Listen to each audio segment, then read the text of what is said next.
Hello friends, welcome to channel. आज हम discuss करेंगे शेल स्क्रिप्टिंग। उसके अंदर हम डिस्कस करने वाले हैं what is shell, type of shells, shell scripting क्या होती है, शेल स्क्रिप्ट कैसे लिखी जाती है और variable in the shell scripting. तो फर्स्ट हम करते हैं व्हाट इज शेल।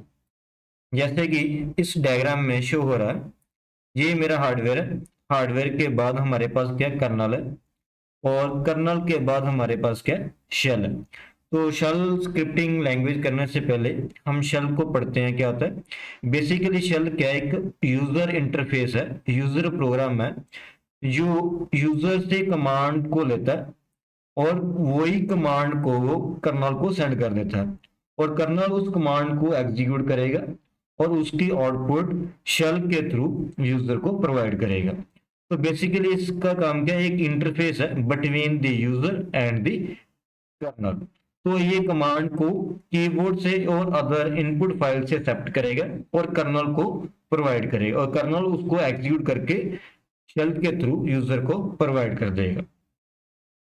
और इसके बाद हमारे पास जब ये शेल वाली जो सर्कल है, इसके अंदर सी एस एच लिखा हुआ है, बैश लिखा हुआ, के एस एच लिखा हुआ है। इसका मीनिंग क्या है, जैसे टाइप्स ऑफ शेल है। अब हमारे पास लिनक्स के अंदर काफी सारे शेल अवेलेबल है और कुछ बाय डिफॉल्ट अवेलेबल होते हैं, कुछ आप खुद से इंस्टॉल कर सकते हैं। तो जैसे मेरे पास फर्स्ट शेल क्या है, बैश शेल, जिसको हम क्या बोलते हैं, बोर्न अगेन शेल। बेसिकली ये जो शेल है bash shell, it is most widely use shell in a Linux. जितनी भी लिनक्स डिस्ट्रीब्यूशन है उनमें से जो मोस्ट ऑफ द डिस्ट्रीब्यूशन है उसमें बाय डिफॉल्ट आपको बैश शेल मिल जाएगा और इस शेल को आप विंडो ऑपरेटिंग सिस्टम के ऊपर भी इंस्टॉल कर सकते हैं। उसके बाद एग्जांपल है सेकंड सी एस एच, जिसको बोलते हैं सी शेल। जो सी शेल होता है इसका जो बेसिकली सिंटैक्स है और यूजेस है very similar to the C programming language. इस शेल को भी आप लिनक्स के अंदर यूज कर सकते हो। ये तो आपकी लिनक्स डिस्ट्रीब्यूशन में अवेलेबल नहीं है तो आप इसको इंस्टॉल भी कर सकते हो। इसके अलावा हमारे पास है K S H, means corn shell. Corn shell also was the base for the पॉजिक शेल।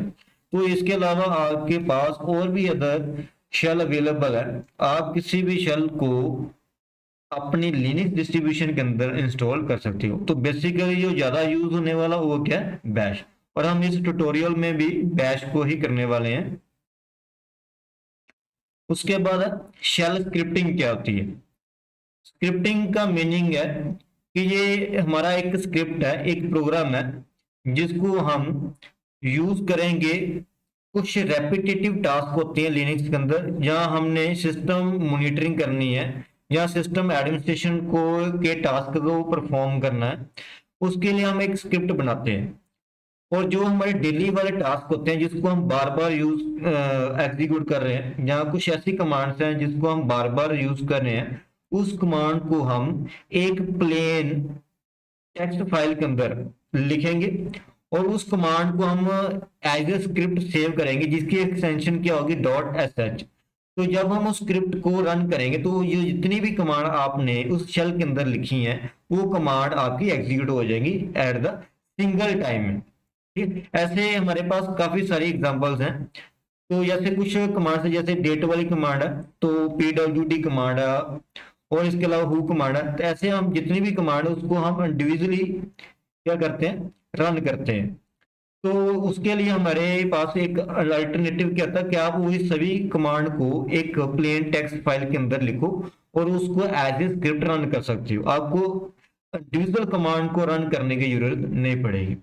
इसके अलावा अदर रीजन क्या है, जैसे मैंने to avoid the repetitive work and automation, जो हम वर्क बार बार कर रहे हैं, जो कमांड हम बार बार एग्जीक्यूट कर रहे हैं उसको हम स्क्रिप्ट के अंदर लिखकर वन टाइम में एग्जीक्यूट कर सकते हैं।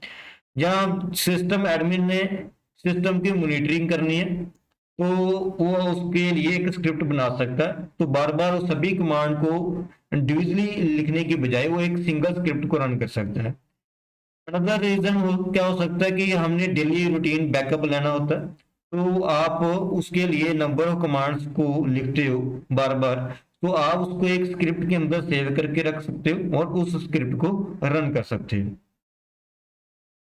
इसके बाद how to write a shell script.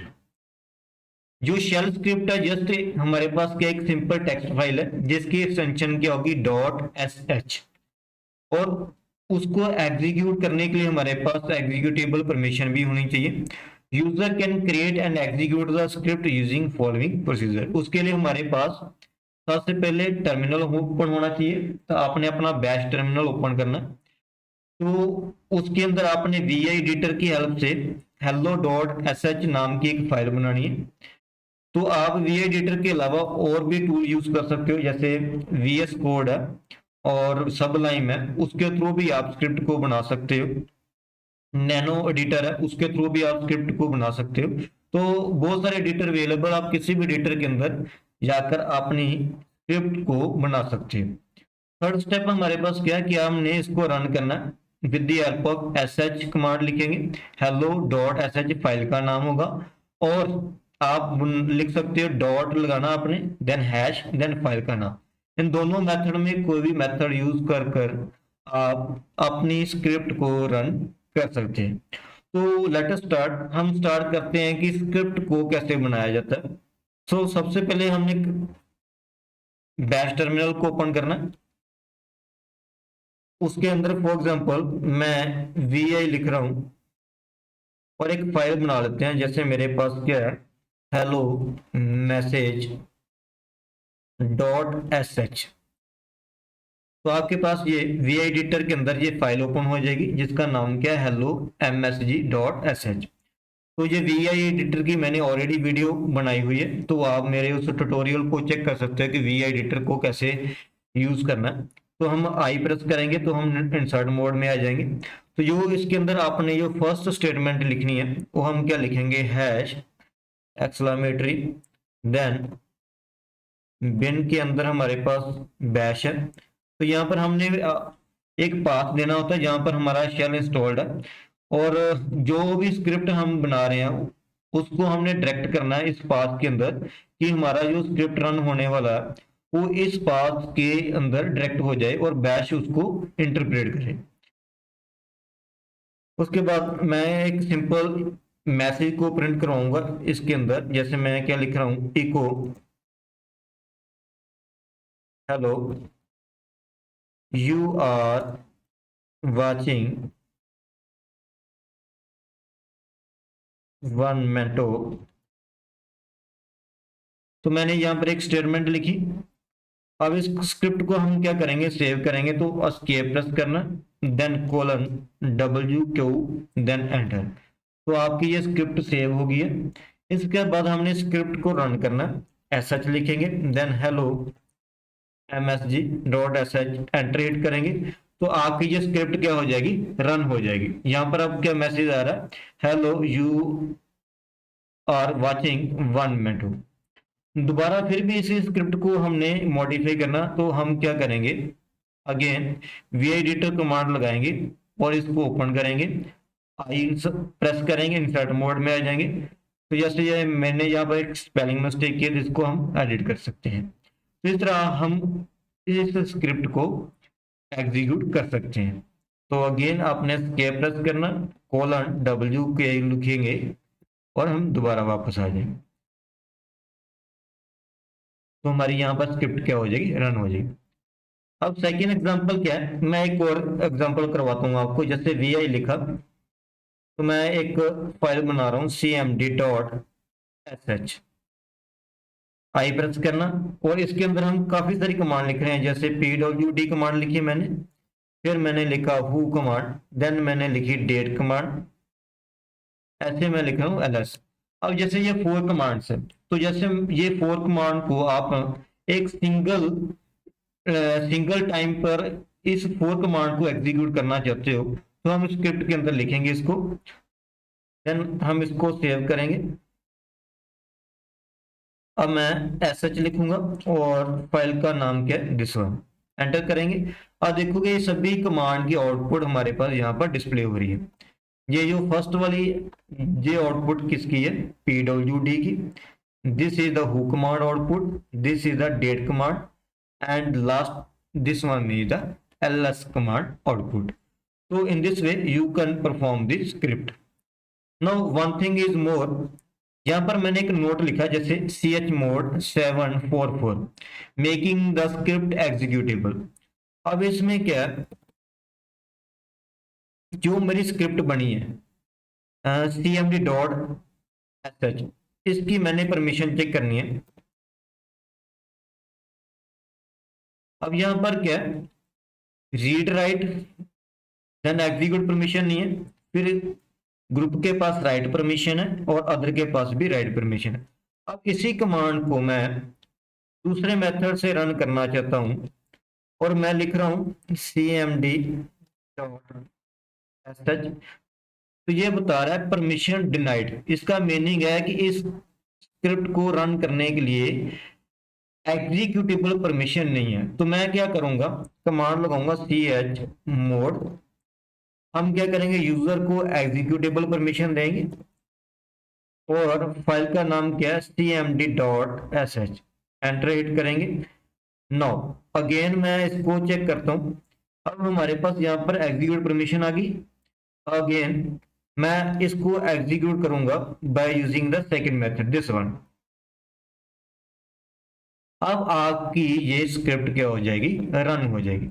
So in this वे आप अपनी स्क्रिप्ट को एग्जीक्यूटेबल परमिशन देकर उसको एग्जीक्यूट कर सकते हैं। ये आपके पास एरर आ रहा है परमिशन डिनाइड, तो आप कमांड क्या यूज करोगे, chmod कमांड। आई होप आपको क्लियर हो गया। उसके बाद variable in shell scripting. Basically हम ऑलमोस्ट जितनी भी लैंग्वेजेस हैं जैसे सी है, सी प्लस प्लस है, जावा, उस सभी में पढ़ते हैं कि वेरिएबल क्या है। जो हम किसी वैल्यू को स्टोर करने के लिए एक मेमोरी लोकेशन को यूज करते हैं और उस मेमोरी लोकेशन को हम एक नाम दे देते हैं और उस मेमोरी लोकेशन में हम कोई भी वैल्यू स्टोर करना चाहते हैं तो हम वेरिएबल को डिक्लेयर करते हैं। और बेसिकली जो सी लैंग्वेज है, सी प्लस प्लस है, जावा, उस सभी में हम डाटा टाइप यूज करते हैं। जैसे नंबर को स्टोर करना तो इंटीजर यूज करते हैं और डेसिमल वैल्यू को स्टोर करना तो फ्लोट यूज करते हैं। लेकिन जो आपकी शेल स्क्रिप्टिंग लैंग्वेज है इसके अंदर हमें किसी भी डाटा टाइप को डिक्लेयर करने की जरूरत नहीं पड़ती। तो हम स्टार्ट करते हैं। जैसे हमारे पास एक सिस्टम डिफाइंड वेरिएबल है, एक हमारे पास क्या है, user defined variable. So first हम करते हैं सिस्टम डिफाइंड वेरिएबल कौन से होते हैं, which variable are created and maintain by the operating system. जो ऑपरेटिंग सिस्टम ने खुद क्रिएट की हैं और मेंटेन की हैं उसको हम क्या बोलते हैं, सिस्टम डिफाइंड वेरिएबल। और generally this variable are in capital letters. और बेसिकली जितने भी सिस्टम डिफाइंड वेरिएबल हैं जहाँ लाइनक्स है वो हमेशा कैपिटल लेटर को यूज करता है वेरिएबल की वैल्यू को स्टोर करने के लिए। तो इस वेरिएबल को देखने के लिए हम कमांड क्या लगा सकते हैं, सेट कमांड। तो इसको हम चेक करते हैं। तो जैसे मेरे पास सेट कमांड, तो मैं इसको पाइप के थ्रू चेक करूंगा। तो आप देखोगे जैसे यहाँ पर क्या है, bash, bash is a system variable. ये कैपिटल लेटर के अंदर है तो इसकी वैल्यू क्या है, दिस वन। और ऐसे हमारे पास ये बैश वर्जन है, बैश वर्जन इन्फो है, जितने भी एक लेफ्ट हैंड साइड में कैपिटल लेटर के अंदर लिखे हुए ये सारे के सारे क्या सिस्टम वेरिएबल। ऐसे हम स्पेस को प्रेस करेंगे तो आप और भी अदर वेरिएबल को देख सकते हैं। All these are the system variable. तो आपने क्यू को प्रेस करना तो आप क्विट हो जाओगे। तो in this way these are the system variable. उसके बाद user defined variable. These variable are defined by the user, जो यूजर इसको डिफाइन करता है। अप टू 20 लेटर और डिजिट को और अंडरस्कोर को यूज कर हम वेरिएबल को डिक्लेयर कर सकते हैं। जो यूजर खुद वेरिएबल बनाता है उसको हम क्या बोलेंगे, यूजर डिफाइंड वेरिएबल। और ये केस सेंसिटिव होते हैं। आज जैसे यहाँ पर क्या वैर वी कैपिटल है और यहाँ पर वी स्मॉल है, ये दोनों में डिफरेंस है। और वैल्यू को साइन करने के लिए इक्वल टू साइन यूज करेंगे। और ये मैंने ऑलरेडी बता दिया कि डाटा टाइप शेल स्क्रिप्टिंग के अंदर हम डिक्लेयर नहीं करते, वो आपका जो शेल है ऑटोमेटिकली डाटा टाइप असाइन करते हैं। तो इसकी भी हम एग्जांपल करते हैं, इसको क्लियर करते हैं। फॉर एग्जांपल जैसे मैंने वेरिएबल बनाया ए और उसकी वैल्यू मैंने दे दी 10। तो ये आपका वेरिएबल क्या हो गया, डिक्लेयर भी हो गया, उसको हमने वैल्यू भी दे दी। और इसकी वैल्यू को हमने एक्सेस करना, तो उसके लिए हम क्या यूज करेंगे, एको डॉलर लगाएंगे ए।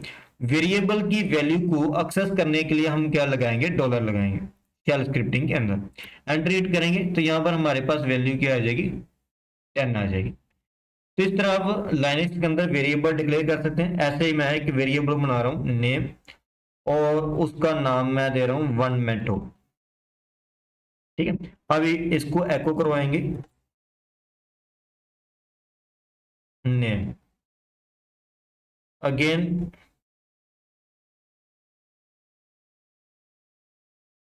लेंथ, एक वेरिएबल बनाते हैं लेंथ 2.5, अगेन इसको एको करवाते हैं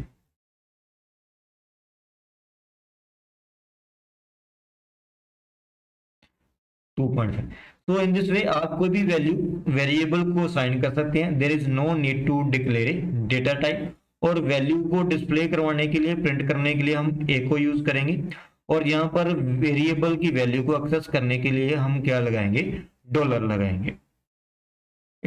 और दो, जैसे कोई भी वेरिएबल है जिसके दो नाम है, जैसे हम क्या यूज करने वाले हैं, जैसे मैं लिखना चाहता हूँ फर्स्ट अंडरस्कोर लास्ट। तो आप अंडरस्कोर लगा सकते हो दो वर्ड को कंबाइन करने के लिए। नेक्स्ट है एनवायरमेंट वेरिएबल्स।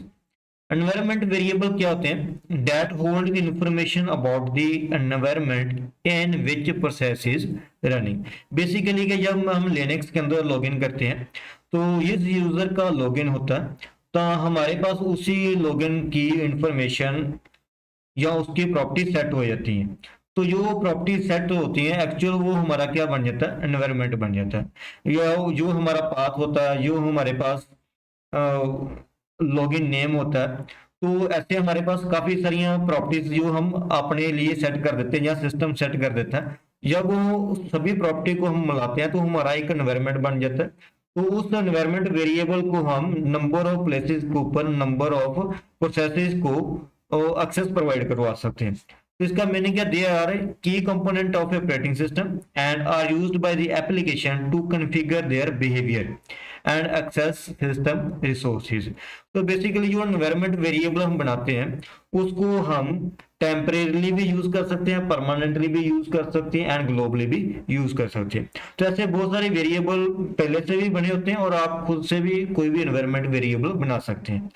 तो इसको चेक करने के लिए हमारे पास कमांड क्या है, प्रिंट env। और env कमांड हम यूज कर सकते हैं एनवायरमेंट वेरिएबल को डिस्प्ले करवाने के लिए। इसकी एग्जांपल करते हैं, जैसे मेरे पास क्या है, प्रिंट env। हम कोई भी आर्गुमेंट यहाँ पर पास नहीं करेंगे। तो जैसे मैं एंटर हिट करूंगा, तो ये सारे के सारे जितने भी एनवायरमेंट वेरिएबल होंगे, वो सारे के सारे एनवायरमेंट वेरिएबल यहाँ पर क्या हो जाएंगे, डिस्प्ले हो जाएंगे। जैसे शेल मेरा क्या एनवायरमेंट वेरिएबल है, कलर टर्म मेरा एनवायरमेंट वेरिएबल है, सेशन अंडरस्कोर मैनेजर, ये सारे के सारे क्या है, एनवायरमेंट वेरिएबल। दूसरा, हम env कमांड भी यूज कर सकते हैं। इसके अंदर एनवायरमेंट वेरिएबल भी डिस्प्ले होंगे और शेल वेरिएबल भी डिस्प्ले होंगे, और जो फंक्शंस हैं वो भी इसके अंदर डिस्प्ले हो सकते हैं। तो all the information regarding functions variables, उसके लिए हम env कमांड को यूज कर सकते हैं। तो आई होप कि आपको क्लियर हो गया कि what is the variable, system variable, shell variable and environment variable क्या होते हैं। इसके बाद हमारे पास क्या है, read only variable. Read only variable का मीनिंग है कि वेरिएबल को हमने क्या बनाना है, कांस्टेंट बनाना है, जिसकी वैल्यू ना तो चेंज हो और ना ही हम उसको अनसेट कर सकते। उसके लिए हमारे पास क्या होता है, रीड ओनली कमांड। तो इसकी भी हम एक एग्जांपल कर लेते हैं। फॉर एग्जांपल, मेरे पास एक वेरिएबल है बी, जिसकी वैल्यू क्या 10 है। ठीक है, अब ये मेरा वेरिएबल डिक्लेयर हो चुका है, लेकिन मैं क्या करना चाहता हूं, अब इसकी वैल्यू मैं पहले इसको एको करवाता हूं। अब इसकी वैल्यू 10 है, लेकिन इसके बाद मैं वैल्यू इसकी कितनी कर दी, 20। अगेन मैं इसको एको करवाऊंगा, तो इसकी वैल्यू क्या आ रही है 20 है। इसका मीनिंग है मैं बी की वैल्यू को चेंज कर रहा हूँ। लेकिन जब हम इसको रीड ओनली बनाएंगे, रीड ओनली बी, अब मैं बी की वैल्यू को 30 कर देता हूँ, तो यहाँ पर क्या आएगा, रीड ओनली वेरिएबल। इसका मीनिंग है इसकी वैल्यू अब कांस्टेंट रहेगी। We can not change the value of variable B, इसको हम क्या बोलेंगे, रीड ओनली वेरिएबल। और नेक्स्ट वीडियो में हम इस एनवायरमेंट वेरिएबल को डिस्कस करेंगे एक वीडियो के अंदर कि एनवायरमेंट वेरिएबल होता है एक्चुअल में क्या है, उसको हम कैसे बना सकते हैं, कैसे सेट कर सकते हैं और कैसे अनसेट करना है एनवायरमेंट वेरिएबल को, लोकली कैसे हम इसको एक्सेस कर सकते हैं एंड ग्लोबली कैसे इसको एक्सेस कर सकते हैं। तो थैंक यू, आई होप कि आपने लेक्चर को एंजॉय किया। Don't forget to subscribe my channel, like and share and comment. और नेक्स्ट वीडियो हम बनाएंगे एनवायरनमेंट वेरिएबल के ऊपर।